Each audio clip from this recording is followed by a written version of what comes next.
بسم اللہ الرحمن الرحیم۔ السلام علیکم، میں ہوں محمد عثمان اور آپ دیکھ رہے ہیں پروگرام حرفراز اور مقبول جان کے ساتھ۔ ناظرین، آج حج ادا کیا گیا اور وقوف عرفہ کے موقع پر جو خطبہ جو ادا کیا گیا، جو پڑھا گیا، اس کے اندر بہت ہی اہم نکات اٹھائے گئے۔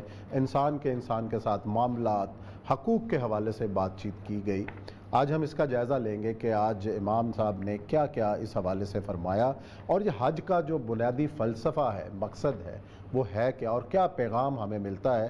ہم عید کی طرف ہے، اب جو اہم جو قربانی کا فریضہ ہے امت مسلمہ جو ہے وہ انجام دینے والی ہے، قربانی کا فلسفہ کیا ہے، اس کے اوپر تھوڑی سی کریں گے بات۔ اور جو اس خطے میں تیزی سے جو ڈیولپمنٹس ہو رہی ہیں اور بھارت کے جو اعتراف سامنے آ رہے ہیں، اور اسرائیلی جو ایجنسی کی جانب سے بھارت کے ذریعے پوری دنیا کے سیاستدانوں کی اور اہم افراد کی جاسوسی کی جا رہی ہے، اور اس کے اندر پاکستان کے وزیر اعظم کابینہ کے اراکین کا بھی نام سامنے آ رہا ہے کہ ان افراد کی بھی جاسوسی کی گئی۔ یہ اتنا بڑا جو انکشاف ہے، اور دنیا جہان میں بھارت اور اسرائیل کا جو گٹھ جوڑ ہے وہ بے نقاب ہو رہا ہے۔ ساتھ ہی ایک اہم جو پریس کانفرنس اسلام آباد میں ہوئی کہ وزیر خارجہ، قومی سلامتی کے مشیر اور آئی جی اسلام آباد نے جو پریس کانفرنس کی، اور جو مبینہ اغوا افغان سفیر کی بیٹی کا ہے، اس کے حوالے سے انہوں نے حقائق سے قوم کو آگاہ کیا، اور یہ اغوا کے پیچھے کس کی سازش ہے، اور افغان حکومت اور بھارت مل کر پاکستان کو کس طریقے سے عالمی سطح پر نقصان پہنچانے کے درپے ہیں، اس کا لیں گے جائزہ۔ لیکن بڑھتے ہیں اپنے پہلے موضوع کی جانب، اور وہ ہے حج۔ اور یہ سب آج حج ہوا، وقوف عرفہ اور خطبہ، لیکن ساتھ ہی جو مناظر ہم نے دیکھے، ابھی ٹی وی سکرین پہ میں دیکھ رہا تھا کہ جو خانہ کعبہ ہے اس کے اندر انتہائی محدود لوگ جو ہیں ویسے ہوتے ہیں، لیکن ہم نے اس سے پہلے جو مناظر دیکھے یورو کپ فٹ بال کے، اس کے بعد پاکستان اور انگلینڈ کا جو میچ تھا، کچا کچ اسٹیڈیم بھرا ہوا ہے۔ کرونا میرا خیال ہے انگلینڈ میں سعودی عرب سے زیادہ شدید تھا، اور اب بھی جو ہے پہلے 3-4 ممالک میں ہے، اور انڈین ویریئنٹ نے جو تباہی وہاں مچائی، اور اس کے مقابلے میں سعودی عرب میں بہت کم نقصان ہوا ہے اس طریقے سے۔ لیکن سعودی عرب کے جو اتھارٹیز ہیں وہ اتنی زیادہ جو ہیں وہ کیوں محتاط ہیں کہ آپ نے خانہ خدا کو جو ہے وہ بند کیا ہوا ہے، اور دنیا جو تقابل کرتی ہے، ہمیں بھی جب دیکھتے ہیں تو افسوس ہوتا ہے کہ جب وہاں پہ سارے میز لیے جا سکتے ہیں تو خانہ خدا خالی کیوں؟ دیکھیں، بڑی افسوسناک بات ہے عثمان صاحب، بہت افسوس، اور میں بہت عرصے سے اس پہ گفتگو کرنے کے اس میں تھا، اور تکلیف کے عالم میں گفتگو کرنا چاہتا ہوں۔ صرف سعودی عرب نہیں، پوری مسلم امہ کے اندر یہ حال ہے، خود ہمارا حال یہی ہے۔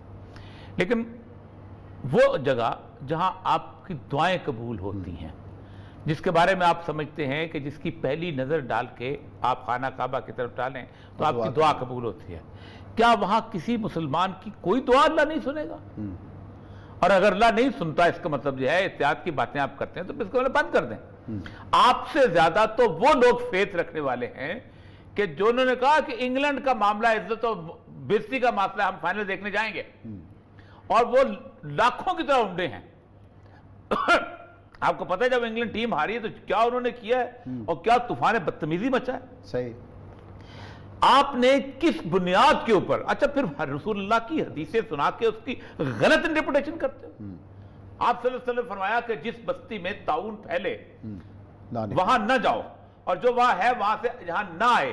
آپ مجھے یہ بتائیے کہ کس بستی میں طاعون پھیلا ہوا ہے مسلم امہ کی پوری دکھائیں ذرا مجھے۔ تیونس میں پھیلا ہے، سوڈان میں پھیلا ہے، مصر میں پھیلا ہے، شام میں پھیلا ہے، لبنان میں پھیلا ہے، عراق میں پھیلا ہے، پاکستان میں ایون پھیلا ہے۔ جن ملکوں میں پھیلا ہے وہاں ریسٹرکٹ کرو کہ یہاں پھیلا ہوا ہے، یہاں سے لوگ نہ جائیں۔ پھر حالت یہ ہے کہ آپ کے سارے بزنسز دنیا کے چلتے رہتے ہیں۔ یہ یو اے ای میں کیا کچھ نہیں ہو رہا، اور کس طرح کے ساری ایکٹیویٹی نہیں ہو رہی۔ اسرائیلی سفارت خانہ آپ کو کھلا ہے۔ صرف آپ کو ایک حج پہ پابندی لگانی، آپ خادم الحرمین الشریفین، آپ کو تو کھول دینا چاہیے تھا حرم۔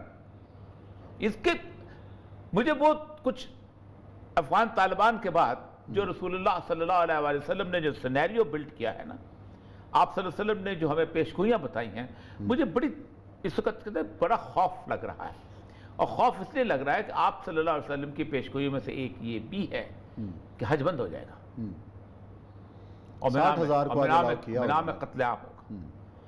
اور آپ نے کہا کہ ایک بادشاہ کے بننے کے پر جہاں سے ساری ملامت الکبریٰ اٹھے گی۔ دیکھیں، کچھ چیزیں پوری ہو چکی ہوئی ہیں۔ ایک یہ ہے کہ یروشلم جو ہے وہ سینٹر سٹیج بن چکا ہوا ہے۔ فرات میں سونے کے پہاڑ کے اوپر پیٹرو ڈالر کے اوپر لڑائی ہو چکی ہوئی ہے, لاکھوں بندے مارے جا چکے ہوئے ہیں. ٹھیک, اگلا یہ ہے کہ مصر جو ہے اس کے دریائے نیل, فرمایا اس کے اندر اس کو ایسے مارا جائے گا کہ جیسے اس کو کہتے ہیں نا کہ مینگنی کو کچلا جاتا ہے, مینگنی خشک کو تو کچلی جاتی ہے, دریا نیل پہ وہ ایتھوپیا کا ڈیم بن رہا ہے, وہ بھی ایک چیز.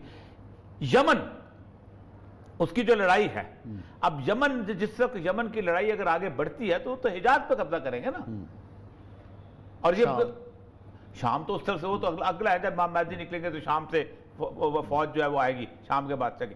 لیکن مجھے یہ لگ رہا ہے کہ یہ وہ بڑے کا پورا طالبان کا یہاں سے جیتنا, خراسان کا زبردست ہونا, یہ اس طرف اشارہ کر رہا ہے. یہ حدیث کی کتابیں یہ بندر بن عبدالعزیز صاحب جو ہیں یہ اپنے محمد بن سلمان عبدالعزیز صاحب کے سامنے رکھیں نعیم بن حماد کی کتاب الفتن رکھیں, ابواب رکھیں بخاری کے اور مسلم کے فتن کے رکھیں, کہ بتائیں رسول اللہ کی یہ 80% حدیثیں پوری ہو گئی ہیں, خدا کا خوف کریں کچھ. لیکن مسئلہ سر یہ کچھ نہیں. اچھا اب ہمارے ہاں کیا حال ہے, میں ابھی ایک جہاز میں جا رہا تھا, لائن پہ کھڑے ہوئے, لائن سائڈ 4 فٹ کا فاصلہ رکھو, میں نے کہا سیٹوں میں ساتھ بٹھاؤ گے, ٹھیک, کیونکہ پیسے کمانے ہیں تم نے, ہر جگہ ساتھ ہیں, ہر بازار میں ساتھ ہیں, ہر بڑے امپیریل مال فلانا مال ساتھ ہیں, مسجد میں رہتا ہے تم. یعنی تم لوگوں کو صرف اور صرف اللہ کے گھر سے دشمنی ہے. یہی وجہ ہے کہ ہم پہ وہ, اللہ کا لاکھ لاکھ شکر ہے کہ پاکستان میں سوائے ڈیفینس کے کسی اور جگہ لوگ ان کی بات نہیں مانتے. ڈیفینس میں بھی ہمارا علماء کرام بیچاروں کو انہوں نے رگڑا ہوا ہے بختم ڈیٹ سال, اور ان کو پتہ نہیں کب ہوش آنے زندگی میں. باقی پاکستان میں کسی نہیں. اچھا جو خطبہ حج پر بات کر لیں, وہ آج جو اہم رکن تھا, بہرحال 60,000 لوگ آج تھے, پچھلی دفعہ بڑی محدود تعداد میں اجازت تھی, 60,000 لوگ وہ لوکلز کو اجازت دی گئی. بہرحال اس کا جو فلسفہ ہے یا جو قربانی, بنیادی طور پہ حج دیکھیں, خطبہ حجۃ الوداع جو ہے, رسول اکرم نے ایک حج کیا, اور اس حج کے خطبے کو اور آج کے خطبے کو ملا لیں. وہ اعلان جنگ ہے سود کے خلاف, سود کے خلاف, بالکل اعلان جنگ. آج یہ ہے کہ آج بینک کے تھرو قربانی ہوتی ہے وہاں, ہم بینک میں جمع کرتے ہیں نا, اب بینک کے تھرو آپ حج کے کاغذات لے کے جاتے ہیں, وہ بینک آپ نے پورے کا پورا اس کو حلال قرار دے دیا نا. آپ مجھے یہ بتائیے عثمان صاحب, کیا پاکستان ایک مخصوص بینک کو پیسے دے کے, اس کے لوگوں کی تنخواہیں دے کے حج کے لیے مخصوص نہیں کر سکتا؟ کہ ہم اس کو حج کے لیے مخصوص کر دیں تاکہ وہ بینک سود سے پاک ہو؟ بالکل کیا جا سکتا. کیا ایک ادارہ نہیں بن سکتا؟ کیا ملیشیا میں, انڈونیشیا میں, سعودی عرب میں, یو اے ای میں نہیں ہو سکتا؟ کیا قربانی جو وہ دیتے ہیں اسلامک بینک کے تھرو, جس کو ہم نے حلال کر, کوئی دنیا کا مفتی, کوئی دنیا کا اپنا بڑا بڑا اسکالر جو ہے ان کو اسلامک بینکاری نہیں کہتا, غیر سودی بینکاری کہتے ہیں. میں نے 10,000 دفعہ کہا, میں نے کہا بولو, آپ صلی اللہ علیہ وسلم نے فرمایا, میں کیا آج بندر بن عبدالعزیز صاحب نے سود کے بارے میں گفتگو کی؟ نہیں کی.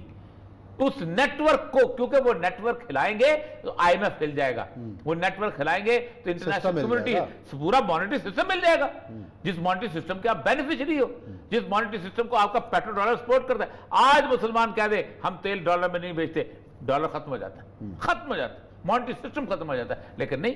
اچھا دوسری چیز آپ کی جو لا فضل عربی کوئی عربی کو اجمی پر, ہماری ساری جنگیں, ساری لڑائیاں کس بات پہ ہو رہی, اوپر سے لے کے نیچے تک, آدم من تراب سے لے کے کیا کیا کچھ نہیں آپ صلی اللہ علیہ وسلم نے کہا, ایک چارٹر آپ نے دیا.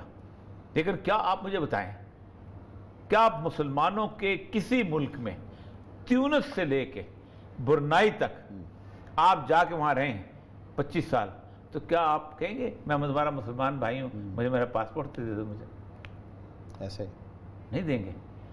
وہاں آپ لے لیتے ہیں, جہاں نہیں لے سکتے. ہاں, یورپ آپ کو پاسپورٹ دے رہا ہے, امریکہ آپ کو دے رہا ہے, کینیڈا دے رہا ہے, کوئی مسلم ملک نہیں دے رہا. واحد کس کے جستے واحد, کہاں جستے واحد, زبانی باتیں کہاں جستے واحد. ابھی انہوں نے اسرائیلیوں کو دے دیا ہے. دیکھیں مسئلہ سمجھ ہے کہ میں اکثر یہ کہتا ہوں کہ 57 جو مسلمان ممالک ہیں, ان پہ کوئی مسلمان حکمران نہیں, اس پہ سیکولر ڈکٹیٹرز بیٹھے ہوئے ہیں. انہوں نے بیٹھنا ہے, انہوں نے ان کو بٹھایا گیا ہے, انہوں نے بٹھایا گیا. یہ جو آپ سی سی بیٹھا ہوا ہے یہ سیکولر ڈکٹیٹر ہے. ظاہر ہے. مشرف جو ہے یہ مطلب یہ قاری القضاء ہے کوئی. بنوری ٹاؤن سے تھوڑی پڑا. صحیح.